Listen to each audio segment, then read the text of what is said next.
Hello,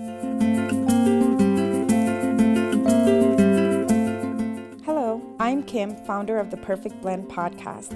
I've always had the vision of uniting women in all stages of motherhood while motivating, inspiring, and pushing you to be the best mother you are destined to be. We look forward to sharing our unedited, raw, funny, and emotional moments of our lives as we embrace motherhood. So here we are, 4 moms, 4 journeys, and 1 purpose. Welcome to episode 3 of the Perfect Blend podcast, a podcast for moms by moms. On today's episode, we're going over Barbie's new look, bedtimes, and electronics. So let's get going with Barbie's new look, ladies. What are your inputs this week? There has been, comments speculating on the internet and everything about how there's a picture going around, or there was a post with 3 Barbies, and one of them, an ethnic Barbie with cornrows in her hair, and a lot of people were mad at that, saying that her hair looked like it wasn't done, like she was rushed, and this and that and everything. So, what are your inputs on that? I know, Marvie, we were talking about this earlier, and how your hair is styled like her too. I think it just all depends on where you're coming from. So I think a lot of the comments that I saw circulating were more of that were taken very personally, and then there was others that were kind of seeing it as a movement. I mean, if you see Barbie has like this straight hair, and then you know the way that Barbie has just come out and through the years. I mean, we've had a Barbie, Teresa came out, a Latin Barbie. Now we have Teresa. So now we have this Barbie that's coming with cornrows, with fabulous blondes, weave or whatever hair that they're saying, and I think it looks amazing. Mm-hmm. Her outfit's awesome. She just needs to put on some hoops, and, she looks like a Mary J. Blige. Like, I think this is a great way to even show our daughters that, that they can have individuality, uniqueness, and that it doesn't just have to be the typical Barbie look. So I kind of just think, I don't want to say the comments are going overboard, but I just think that maybe that it's more of the way that the Barbie was made, that they're taking it into that way, saying that the Barbie's hair is not halfway done. But I can clearly see that it's cornrows, side cornrows, with just hair just flipped on the side. I think just overall Barbie's evolved into, I think it's a great thing, because all the diverse Barbies that they have out there now, now you go and they have like different numbers, different names and stuff like that for the different types of women. Valencia for her birthday got a curvy Barbie, and she looks like a thick girl. Mm-hmm. Then they have the tall Barbie, they have the petite Barbie, they have all the different nationalities of Barbie, and now the different styles of hair. So with this, I, personally didn't see anything wrong with it. I thought it was awesome to show diversity in this, especially to someone that a little girl looks up to. We always looked up to Barbie. We always loved playing Barbies. I know I did, especially how you said Teresa. Coming from a Hispanic background and everything like that. At a young age, I was happy to see someone that, even though she didn't look exactly like me, she was darker than me and stuff like that, but she was, of Hispanic origin and stuff like that. And now to see all the different shapes and sizes that there are, and colors and all that, I think it's awesome for girls to play with, an Asian Barbie, a black Barbie, an American Barbie, whatever it is. Let her have her eyes open to different ethnicities, excuse me. I think it's a great move. I don't know, what do you guys think? I love the diversity that I guess Barbie's allowing, like with the different Barbies. Growing up, most of my life in Orlando, I feel like Orlando's a pretty diverse place. Yeah. I've seen that hairstyle for many years all over the place. Mm-hmm. I remember in high school, a friend of mine, she had that hairstyle, and one day I went to school with braids too, because I was like, I want to try that. Yeah. And I couldn't pull off like the half braid as well as she could. And I remember she just braided all my hair, and it was exciting. And I mean, I've always enjoyed different cultures, and I mean, I like that Barbie's providing that. I think that there's little girls out there that can relate to that Barbie. Maybe, you know, they have that hairstyle, or their mom has that hairstyle, or their aunt does. So I didn't really see a problem with it in comparison to, you know, what I was reading as far as the comments. Maybe I can't fully relate because, you know, I'm not African American, so maybe I can't really dig deep into that topic or relate in the same way. But just, you know, being of Hispanic culture, I thought, you know, I would have been proud if that was a Hispanic Barbie, even with, you know, the same hairstyle, because we know that we see those hairstyles in, like, the Hispanic culture as well. So I would have been proud of that Barbie equally. I agree with you, and like you said, I mean, I haven't lived in Orlando my whole life, but pretty much all of my adult life and most of my, you know, older teenager life, I was here, and I saw all types of different people with all kinds of crazy hairstyles. So for me, you know, I think it's cool that it's on there, that people can see it, that it's not like, you know, only in certain parts of the world, you know, you see this. Or, you know, I know a lot of women who express themselves through their makeup, their hair, their clothes, and you know, I think it's really cool that that's being taken, you know, like someone's taking note of that, and someone is realizing, like, hey, like, there's a lot of different looking people out there, you know, especially with the hair. I mean, that's a hairstyle that a lot of even celebrities do all the time, you know, and I think because it's a Barbie and because it's put out there for, you know, our kids to see, I think it's kind of being, like, you know, nitpicked, but I think I don't necessarily see anything wrong with it, but kind of like Darlene said, you know, I don't know, maybe there's another part to it that I can't exactly relate to because of, you know, I'm not thinking in that way. So I kind of just, I would kind of need it, you know, from a different perspective, maybe from somebody who is African American, who you know, does have, who does this hairstyle or chooses not to do this hairstyle, and why.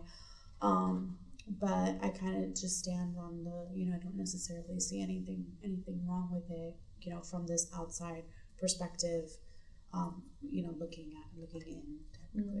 I think a lot of the comments that were being said were just misinterpreting the way the style of the hair was. It was more like the hair was left undone. Like, I'm not sure if a lot of people were noticing that it was cornrows, and because there's a different side of color on here, they instantly just said it's a weave. I just basically think with cornrows, they're done deep onto your scalp. So maybe the way that they created the Barbie, if it would have had maybe some type of the blonde hair or anything else like that, I'm wondering if it would have had the same effect of the internet. But because of that, and there was comments about the outfit, it was just like, one thing I've ever, it was a shirt dress. It was an amazing, like I said, it was a beautiful outfit. So I feel like a lot of things that get created because Barbie, and it's the truth, Barbie was placed as a white doll with straight hair. And I think a lot of people, I mean, now that it's getting diversified and we're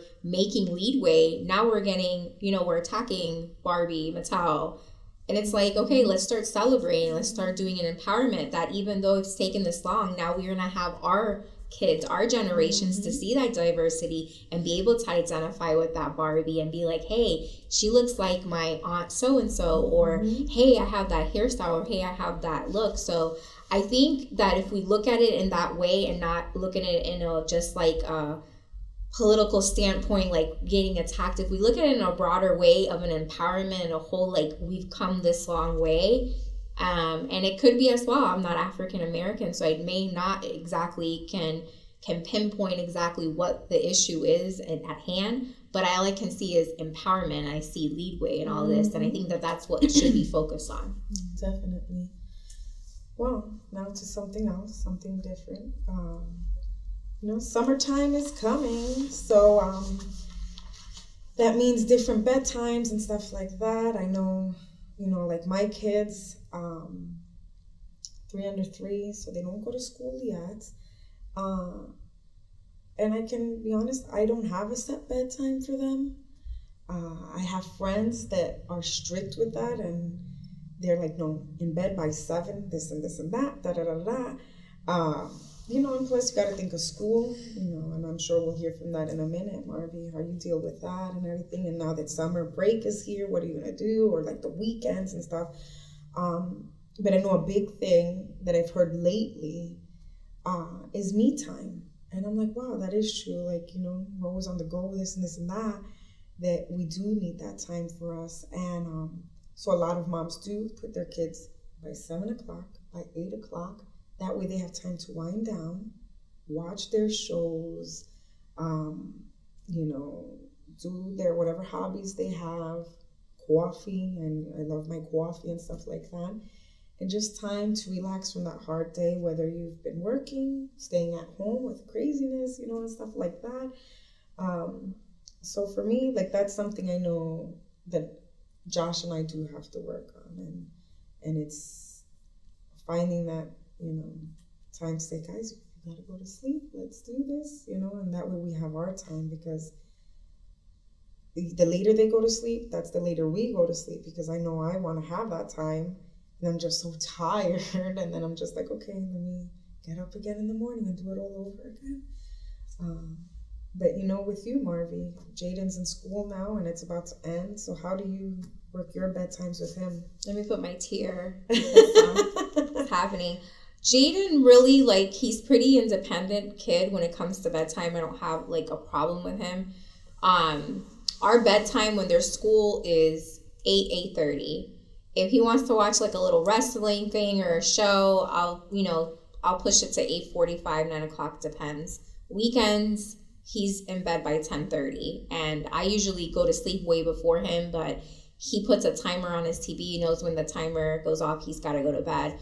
When he was a little younger, bedtime was at 7, because back then I was in school and I was working full time, so 7 o'clock, then I could do homework or I could watch my show if it was a Friday night. It was a strict 7 o'clock until he was probably maybe started school. So 7 was his bedtime, bath, 6:30, 7, straight to bed. With Mason, it's kind of, it's weird actually, because he for a really long time used to go to sleep extremely early on his own. He would fall asleep at 5, 6 o'clock sometimes and not wake up again until 6 o'clock the next day. He's a sleeper. So with him, I never really set a bedtime. So as he got older and his bedtime started to change, with him, it really depends on what time the sun goes down. When he was born, it was around the time where the sun was going down around 6:30. So he would fall asleep. Once it would get dark, he would kind of feel like the atmosphere changed. So that was his, his bedtime. So it kind of just stuck with him. But I noticed when it started to get, darker later, same thing, it kind of shifted and his bedtime became a little bit later. Not too different of a time, but it still changed. Now that he's older, and I have to get him to bed and tell him, I have to get him into a little bit of a routine. I don't necessarily have a time. We kind of just go off of, it depends what we're doing. Of course, certain nights we do Bible study, so I'm out later, so I can't really get him to bed at a certain time.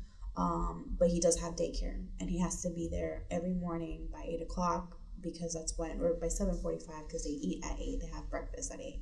So I do try to get him in bed early enough to where he's definitely getting at least 8 to 10 hours, so that he's still getting his rest, so that he's not cranky the next day and he wakes up in a good mood. Because of course, if he wakes up in a bad mood, he doesn't want to go to daycare, he gives them a hard time until nap time. So it really just kind of depends. I would say the earliest that we go to bed, the latest that we go to bed would be maybe 10:30 if we're home. I think that's like pretty much the time where I'm like, okay, because he's pretty independent. I don't need to be on top of him, so I can still kind of like do my own thing and just kind of like watch him play, and he's pretty good about that. Or like let him watch. He loves PJ Masks right now, so I just let him watch PJ Masks and kind of do my own thing. And then he starts getting tired, and then like a little like just needy. He comes and like tries to cuddle with me, and I'm like, okay, it's time for bed. So I'll stop what I'm doing. I'll put him to bed, and then either go to bed or continue whatever I was doing. So I kind of just play it by ear with him since he's not in school, but he does have his daycare. I still try to get him up to bed at a decent time so he can get up. So prior to having the babies, I definitely like read the books, like as far as like scheduling. I thought I was gonna be like a schedule mom. That didn't turn out to be the case. Fortunately, like both my babies, like they seem to have like a good natural schedule that like fits our life. So there was nothing that I really had to change, but to like observe like when is it that they go to sleep, how frequently are they having their bottles, and they just had like their own little pattern, and it worked for me. We don't put our babies to bed early. We are working on like getting a more consistent time, but we aim a lot later than what I hear from like most friends. So our babies go to bed around 10 o'clock. But part of that is, both of us work in our jobs sometimes like extend beyond like that 8 to 5. So if I put,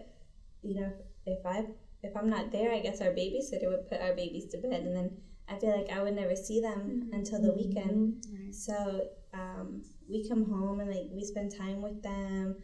We let Veronica watch almost same episode over and over and over again, and we hold Isaac, or we watch him start to crawl, and like we spend that time with them. It does come at a cost though, because then like my husband and I, we don't really have time together, but it's also one of those things that like we're trying to work on, and I think that it'll come. I think that this is just like a temporary season, and as our kids get a little bit older and they start to get ready like for pre-K or school, I think that we're gradually going to move in that direction, and hopefully we get some of that time back and some of that that structure.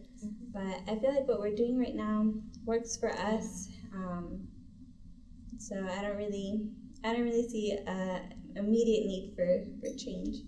When I first had Mason, when I went back to work after my maternity leave, I was still working 12 to 9 at my job. And like I said, he was going to sleep by like 6, 7 o'clock. So I would, go to work. I got to spend, the morning with him because my grandmother was watching him at the time. So I'd kind of spend and hang out with him in the morning and all that. And then I'd go drop him off. But 99% of the time he was sleeping when I got home. And I'm like, I just want to hang out with you. So I would just like take him and cuddle with him a little bit and kind of just, give him kisses and hugs and hold him, and then I put him back in his crib. And I'm like, okay, I guess that's it for tonight. So I kind of like disrupt, but he's such kind of a heavy sleeper, so he wouldn't wake up. So I guess it kind of worked to my advantage a little bit because I just got to hang out with him and then say, okay, time for bed. But I definitely get where you're coming from as far as like, wanting to have that time with them. And not rushing them to bed because of it. Like sometimes I'll just sit there and play with Mason, and it'll just be like getting really late, and then I'm like, okay, I'm kind of tired, I'm starting to feel it, it's time to go to bed. But I think the work thing is definitely a big thing, wanting to spend time with your kids. I just think about all the time I could spend with them if I didn't have to work. Sure. All right, so now for our next segment, Ask Us Moms. We had a mom ask us about electronics and what our input is on that. What's the earliest age to give phones, to give tablets, with social media and all that. So I can say, going back to pre-mom, I was that mom that I was like, no electronics for my baby, that's crazy, no cell phones, my kid's not gonna have this, and this. What's going on? They love the phone. They go and look at YouTube, and they love their best friend Ryan and stuff like that. Ryan, George's voice, Ryan. So, and sometimes like it does get crazy and stuff like that, and I try to fight it and be like, no, you're not gonna have the phone, but no, da, da, da, da, da. And I'm like, you know what? For my sanity, here's the phone. And I know some people are probably like, oh, that's crazy and stuff like that. But there's a limit to it too and stuff, and you can put him in other activities and everything like that. But then there's also, the older kids. Like, when do they actually get their own phone and everything like that? Going into middle school or whatever it is. A lot of people say that they use their phones to connect with them because their kids ride the bus or they ride their bikes to school or whatever it is. So they want that communication with them. Or, as they go to high school, they're driving to school, making sure they're okay and everything like that. And then there comes the ugly side, you have to like watch out for social media now with all these secret accounts that they have and different apps that they can use to hide certain things or, going in the DMs and all that at such a young age. And even just from the bullying aspect, we were talking about that before too, how back in the day we were able to escape that. Because we went home and what do? Go outside and play or whatever it was, and that was it. But now it goes with you even when you're at home because you're on social media and you're friends with that kid and stuff like that. So, there's a fine line when it comes to the whole electronics thing and everything like that. But, I go again to Marvy because it's different for me with my toddlers, than with you, with your preteen. So, what do you think? Well, Jaden's an electronic fiend, so he's like a geek, so a cute geek. Not that anybody else would not be cute, but anyways.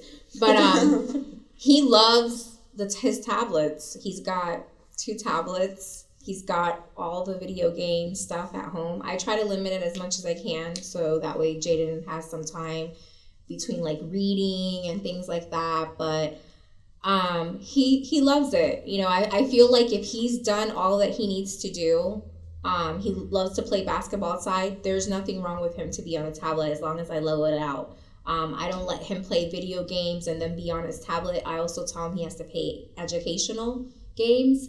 And so I'm really huge about that. He's going to use his tablet. Social media, we're not ready for that. Of course, he's about to turn 11. So I have a pre-tween. And phones, we had conversations about phones because, I know he's going to need that as soon as summer camp comes. And he's going to be starting youth group soon. So I know he's going to want to connect with certain kids from different schools. So, there's that conversation has come up with me and his dad.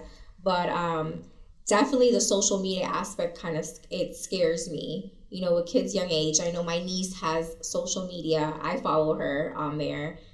She's a good kid, but still you always have, the whole bullying aspect of that and just watching a lot of things that's out in the media of kids just doing that. That's the part that scares me. But electronic wise, Jaden started with his first little electronics was when he was 4 and 5. I got him something so he can play with to entertain him when we would go out and do things. So he's been using it. I let him use it at 4 or 5, and Jaden knows how to use my iPhone better than I know how to use it myself. So Mason pretty much does YouTube and Netflix. Before I had him, I was definitely like, no one give him a phone. I don't want him on there all the time. But my fear was that he was going to be on it all the time because I know of kids who literally do nothing but play on their phones. Or other people's phones or tablets or whatever, device it is. And that's really what I didn't want. I didn't want him to be a kid just always sitting, in a house, on a couch or whatever. Like if we go hang out with our family, I don't want him to be the kid singled out, playing on a phone or whatever. That was my thing. I don't want that. Thankfully, my kid is actually extremely hyper. He loves to play. He loves to go outside. He loves to be outside. He loves to hang out with his cousins. Just the other day, we went to hang out with my cousin in Tampa, and he absolutely loved it. They have 2 boys who are older, and he loved it. And just the other day, he was like, "Mommy, I want to go to Sean and Tyler's." I'm like, we'll go another day. But, so he loves to play, and I'm really happy about that. We do let him watch his PJ Masks because he knows that it's on Netflix, and he knows that it can go on the TV or on the phone. So he loves to watch it either or, depending where we're at. If we're at home and he really wants to watch it, then we'll put it on the TV for him. And that's kind of his, like, wind down, from a day of, because of course at daycare, all day he's there for sometimes 8-9 hours a day. So he spends all that time with his friends from daycare, playing outside. They always go outside, weather permitting, but they always go outside. They do arts and crafts. I don't know how many different, like, I have a pile of just arts and crafts that they do. So he gets those things in. And even when he comes home, his first thing is not to get on a phone or watch TV. It's to hang out with us, play. Mommy, play with the car. Mommy, whatever it is. So he'll do that. And then, once it gets a little bit later, then he wants to kind of just hang out and relax and wind down. And that's when he'll start asking for it. Like, Mommy, where's my phone? He has one that connects to the Wi-Fi, and that's where he watches his Netflix. So I'll let him do that. It took me a while to get there because at first it was like my grandmother, because as I mentioned before, she watches him, or she used to watch him. So with her, she was always on it playing her Candy Crush or, whatever game. So he would see that. And of course, while he's sitting there on the floor playing, she's on her phone. So that's what he's saying. So he's like, I want the phone. So that's how I kind of started. And I'm like, why did we start that? And then my mom started to, just relax. Here's my phone. And I'm like, oh man, why are you doing that? And I'm like, guys, I really don't want him to be on the phone all the time. But we were able to find a balance with it. Mm-hmm. So I'm okay with it now. I'm not so like, don't give him a phone. Like, we found a balance to it. He's good about, like, if I tell him, I'm like, hey, no phone. Like, sometimes he'll find me, but sometimes, most of the time, it's like, okay, or whatever. So, he's 2. I don't think I mentioned that. He's 2 years old, so he's probably been using a phone for at least a year, because he's about to be 3 in September. So, about a year, I would say he's been using his phone, so pretty young. Mm-hmm. So I definitely thought the same as you. I thought I was gonna be, no cell phone, no electronics, but that changed. So I do let Veronica use my phone. She mostly likes to look at pictures of herself. I love it. Julius is like, yeah. So she'll, as soon as she sees my phone, she'll be Vero. And she'll ask to see photos and videos of herself, and then when she finds a photo of her brother, she'll point to me, Isaac. Oh, that's really cute. She just shows me everyone in the videos and the photos. She also likes YouTube, and I think the phone, it was partly my husband and I would occasionally end up giving it to her. The babysitter would give it to her. Grandma gives it to her. So it's coming from a lot of directions. So, but I have been giving it like recent thought, and I know that just last week my husband and I talked about like backing her off of it a little bit. So I'm definitely not giving it to her like when she cries. When she cries for the phone, she's not getting it. But if she asks for it and she doesn't whine, like I'll give it to her. But I'm slowly backing up because I don't want her to feel like she has to cry or have an outburst if I don't give her the phone. Mm-hmm. So when I started noticing that she was doing that, I figured okay, we had to get like some type of control here, because now like we're going on like that unhealthy, the unhealthy end. And I know that she's small; she's almost 2, but I feel like it's still something that I can teach her now. So it's an area that we're working on. I think that we can improve it. As far as like when she gets older and starts school, I don't really know. My husband doesn't like to think that far ahead. I do. And like I do give thought to, myself. Like I didn't have a cell phone until I started high school. Mm-hmm. And even then, like, that's back when you could only like call for free after 9.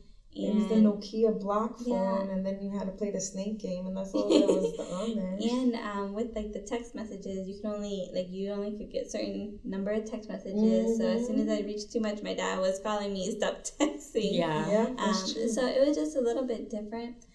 But now with how things have changed, like in schools, like with like the shootings and all that stuff, like I could see myself giving Veronica a cell phone like in elementary school.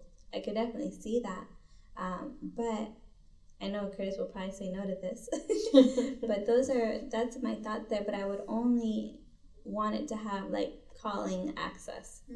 Like you can call me. This is your emergency. If you need to call me, you call me. But otherwise, like you don't take out your phone in class.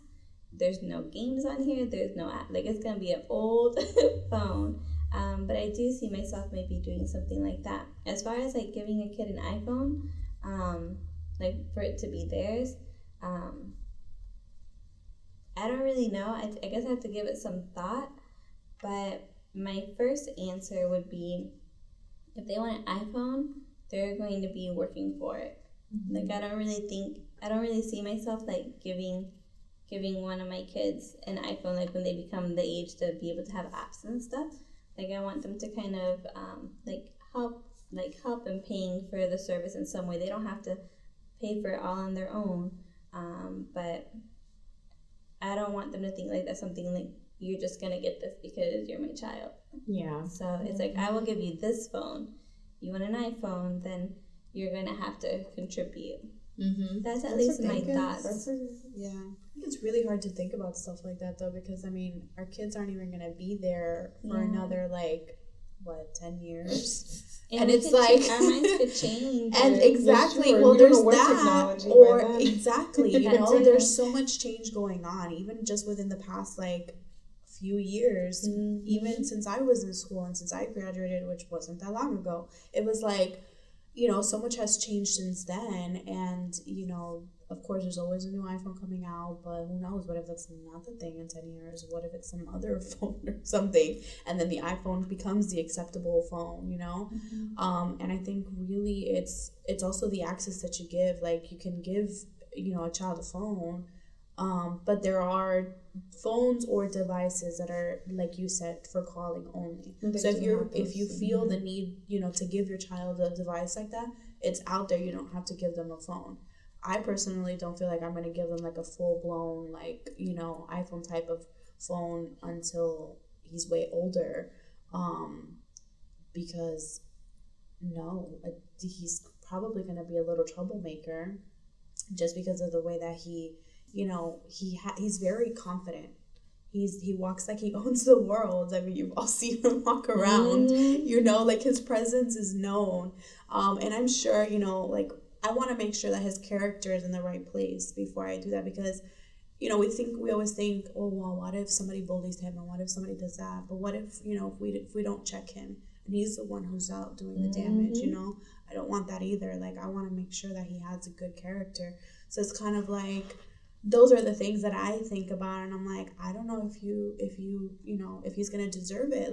If he's mean to other kids, and I see that, I'm not gonna allow him to have that phone, because he doesn't need to be putting that out into the world. He would have to be checked first, and let's have a reality check, and let's bring you back to how people actually feel, people's feelings, and then we can kind of go from there.